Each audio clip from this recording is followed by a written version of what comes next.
Aconteció también que un día pasaba Eliseo por Sunem, y había allí una mujer importante que le invitaba insistentemente a que comiese. Y cuando él pasaba por allí, venía a la casa de ella a comer. Y ella dijo a su marido: he aquí ahora yo entiendo que este que siempre pasa por nuestra casa es varón santo de Dios.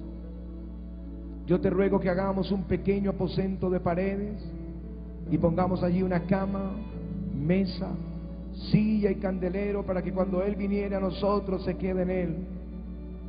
Y aconteció que un día vino él por allí y se quedó en aquel aposento y allí durmió. Entonces dijo a Giezi su criado: llama a esta tsunamita. Y cuando la llamó, vino ella delante de él, y dijo él entonces a Giezi: dile, he aquí tú has estado solícita por nosotros con todo este esmero. ¿Qué quieres que haga por ti? ¿Necesitas que hable por ti al rey o al general del ejército? Y ella respondió: yo habito en medio de mi pueblo. Y él dijo: ¿qué pues haremos por ella? Y Giezi respondió: he aquí que ella no tiene hijo y su marido es viejo. Dijo entonces: llámala. Y él la llamó, y ella se paró a la puerta, y él le dijo: el año que viene, por este tiempo, abrazarás un hijo. Y ella dijo: no, Señor mío, varón de Dios, no hagas burla de tu sierva. Mas la mujer concibió y dio a luz un hijo el año siguiente, en el tiempo que Eliseo le había dicho. Amén y amén. La historia de esta tsunamita, de esta mujer, es bien singular. Quizá había estado escuchando a Eliseo hablando la palabra, predicando, y estoy seguro que como él era un hombre ungido, la palabra penetraba su corazón. Ella podía sentir algo diferente, y pienso que no se conformó con escucharle. Quiso tener un poquito más de eso que sentía en su corazón. Así que le insistía que viniera a casa a cenar con ellos.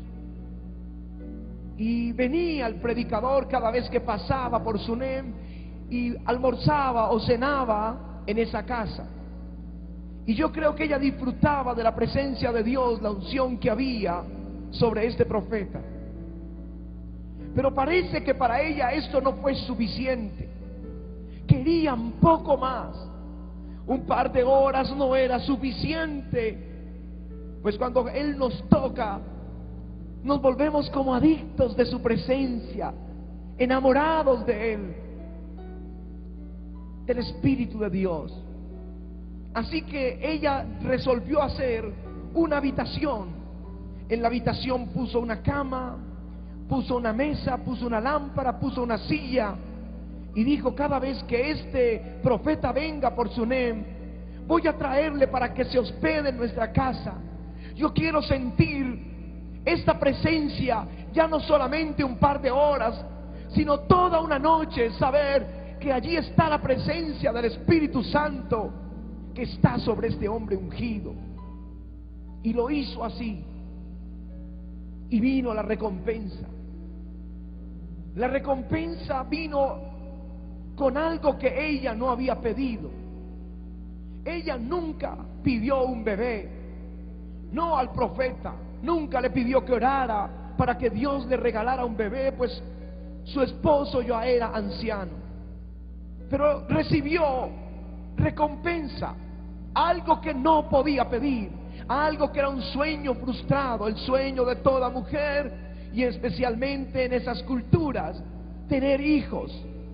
Era algo imposible para ella, por lo que no se atrevía a pedirlo, pero estaba ahí en el corazón, y Dios sabe lo que hay en el corazón del hombre, y en su misericordia le regaló su bebé. Más adelante dice la escritura que el niño se enfermó un día, quizá tendría 10, 12 años, y entonces ella tomó el bebé y lo llevó a esa habitación que había preparado para el profeta y lo puso ahí hasta que el niño murió.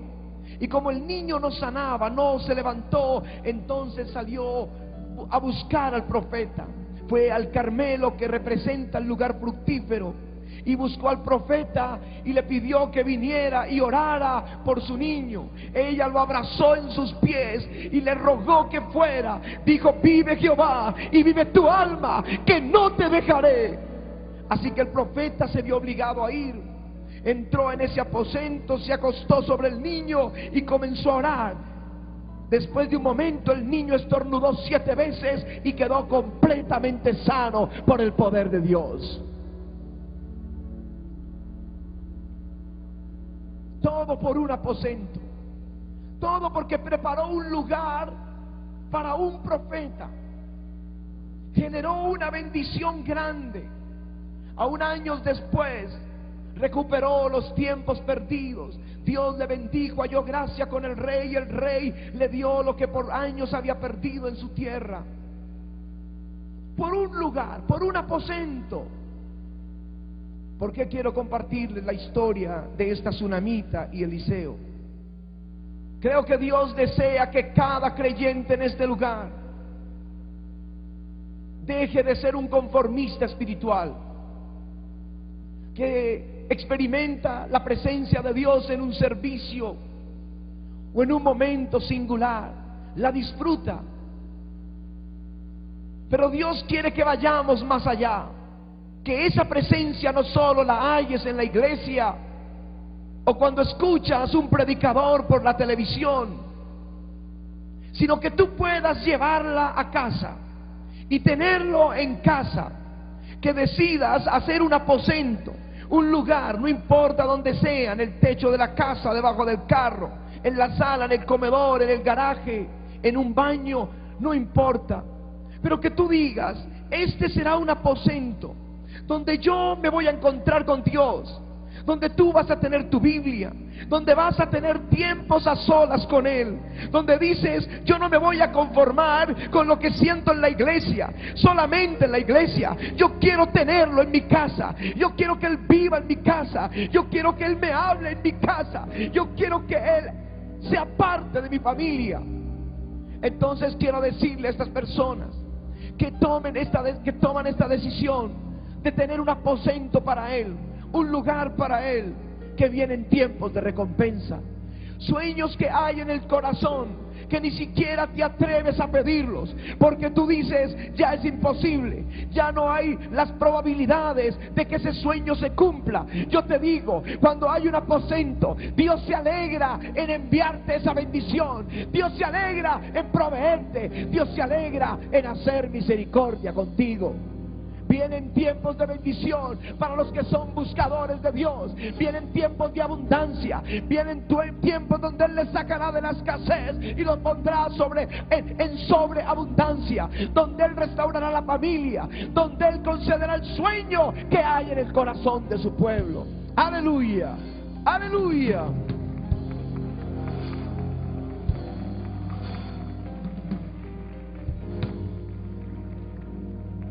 En ese lugar te vas a encontrar con Él. Él te va a hablar. La Biblia dice: ¿cómo pueden saber mi palabra si no estuvieron en mi secreto? Necesitas que Dios dirija tu camino. Necesitas saber qué decisión tomar. A veces ustedes jóvenes están preguntando: ¿con quién me voy a casar? A veces tienen un dilema, un deseo en el corazón frente a una persona de bien, les gusta quizá otro, y se preguntan: ¿quién va a ser? Pero cuando hay el lugar secreto, Él les revela su voluntad en el lugar secreto. Él les da claridad. Y dices: ¿por qué, pastor, dice que el que tiene un lugar secreto con Dios, Dios le concede todo lo que pida? Yo quiero decirte que la Biblia dice que Él es galardonador de los que le buscan. Cuando hay un hombre o una mujer o una familia que busca a Dios, Él se alegra y comienza a preparar regalos, galardones.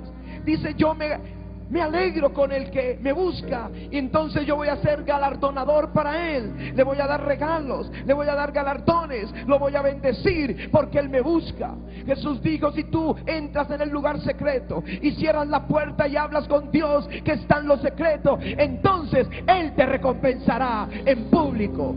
Aleluya.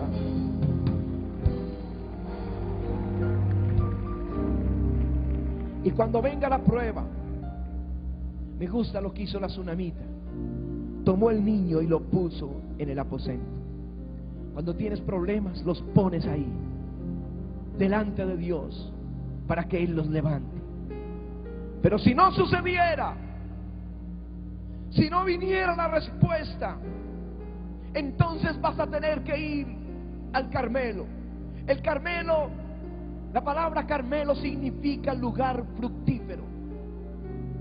Es decir, la iglesia, el lugar del avivamiento. Entonces vas a la iglesia y clamas. Búscate un compañero de oración y clama para que él responda a tu petición. Esa es la razón por la que cientos de personas en el centro de avivamiento traen sus paños. Su familia la dejan en casa porque está enferma, muriendo, o en el hospital, pero vienen con una prenda y vienen a la iglesia y dicen: Señor, como has ungido este servicio, unge esta prenda, y cuando yo lo lleve a casa, Señor, sana mi familiar. Traen las hojas de vida, las solicitudes de empleo, y las presentan en el altar. Dirás: ¿eso no es una locura? Yo pienso que una locura es ir a donde el político o donde la palanca que le ayude a conseguir un trabajo. El creyente viene a Dios porque Él es el proveedor. Él es el que suple todas sus necesidades. Aleluya. Yo sé lo que es un aposento. Sentía la presencia de Dios cuando alguien oraba por mí o en un servicio ungido, pero no sabía cómo tenerlo. Pero tengo que ser honesto, a veces Dios hacía cosas, liberaba a alguien o sanaba a alguien antes de esto, pero yo no sabía qué era lo que había hecho. Y me preguntaba: ¿será porque oré así como temblando? Entonces venía al siguiente y oraba de esa misma forma y no se sanaba. No es eso, no está ahí no está la respuesta. Quizá fue porque ese día estaba más espiritual y buscaba cuál era la llave. ¿Cuál era la llave? ¿Cómo hacer para tenerlo? Lo sentía en ocasiones. Creo que ustedes en ocasiones lo sienten. Quizá algunos lo están sintiendo al Espíritu Santo en esta hora. A veces estoy predicando y encuentro en la audiencia personas con las manos en alto que están llorando. No les importa el predicador. Ellos dicen, lo están sintiendo, dicen: lo único que me importa, Señor, es tenerte. No te vayas, no te alejes, Señor, no salgas, no te vayas de este lugar. Pero yo quiero enseñarles cómo tenerlo, cómo tomarlo y llevarlo para la casa. No te conformes con 2 horas de un servicio. Haz como la tsunamita. Hazle un aposento, un lugar. Eso fue lo que yo hice. El día que entendí que tenía que darle un lugar al Espíritu Santo, lo hice. Mis devocionales era leer 1 o 2 capítulos, cerraba la Biblia, sacaba mi lista de oración. Te pido por mi papá, mi mamá, mis hermanos, mi esposa, mis hijos, mi vecino. Te pido por la iglesia, en el nombre de Jesús, amén. Y sentía que había hecho un devocional. Pero cuando empecé a entender que yo podía traerlo y tenerlo en mi casa, entonces hice algo así. Permíteme 2 hijos. Le hice un aposento y puse la silla y dije: Señor, yo preparo un lugar para ti. Traje mi Biblia, puse aquí un vaso de agua por si me iba a demorar mucho tiempo, no sabía cuánto me iba a demorar con él. Saqué música ungida del pastor Claudio Freyson, de adoración instrumental, y la puse ahí. Y traje libros, biografías de hombres de Dios, como ese libro que dice Oíme bien, Satanás, del hermano Anacondia. Libros de hombres de Dios, y los tenía ahí, mi Biblia.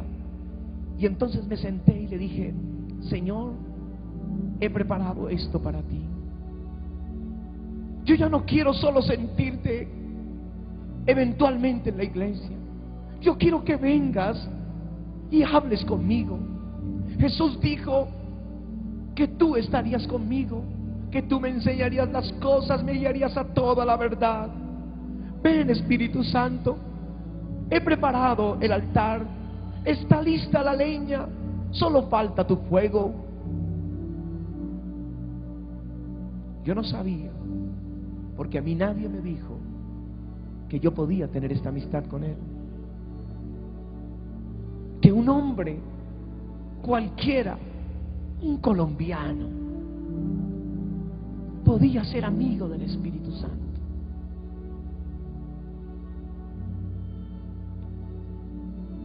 Como no lo vemos, no podemos entenderlo como una persona y nos cuesta, pero Él es una persona real, divina, no es un vapor, no es un viento, no es un humo ni una paloma. Él es Dios todopoderoso y es una persona divina.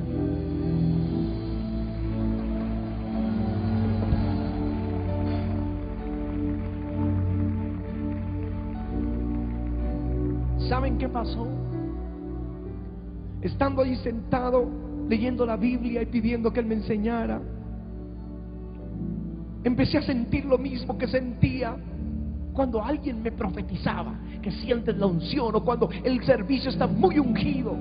Y sentí que Él estaba ahí, y empezó a acercarse, y mi carne comenzó a temblar, y mi corazón estaba saltando de alegría, y estaban saliendo lágrimas de mis ojos. No pude estar de pie, tuve que ir de rodillas, y Él comenzó a ministrarme. Tengo un sofá grande en mi estudio donde oro. Jamás lo uso, siempre estoy ahí lo uso para poner la Biblia. El resto estoy de rodillas, porque su presencia no me permite estar de pie. No puedo, es tan densa que es imposible. Y estoy ahí, y está hablando y ministrándome. Si tú entraras de repente a mi estudio, encontrarás mis zapatos por un lado, la Biblia abierta por el otro, aquí una biografía, la música sonando, quizá acostado llorando. Él está ahí. Y cambió mi devocional. Ya no eran los 30 minutos o la hora esforzada leyendo y haciendo una lista de oración. Ahora eran tiempos increíbles con Dios, y pasaban 4 horas, 6 horas, 8 horas. Ya la familia se aburría y empezaba a golpear. Bueno, ya es tiempo de que salgamos, o tenemos compromisos. Yo quería huir a todos los compromisos, porque estaba en un romance con el Espíritu Santo. Y yo no sabía que mi amistad con Él me estaba cambiando. Yo no sabía que ese tiempo conversando con Él estaba cambiando mi vida. Pero empecé a cambiar. Ahora estaba alegre. Siempre me veían alegre, siempre sonriente. Cuando entra a la iglesia, cuando sube a la tarima, cuando entra a la familia, siempre está alegre. ¿Qué le pasa a Ricardo? ¿Qué le pasa al pastor? Siempre está feliz. Ustedes no saben lo que es eso. Es una alegría que nadie te puede quitar. Tener al Espíritu Santo en la casa, tenerlo con uno, Él en el aposento, Él está ahí y no se va. Él se goza, Él se deleita con el que le busca. Él es galardonador de los que le buscan.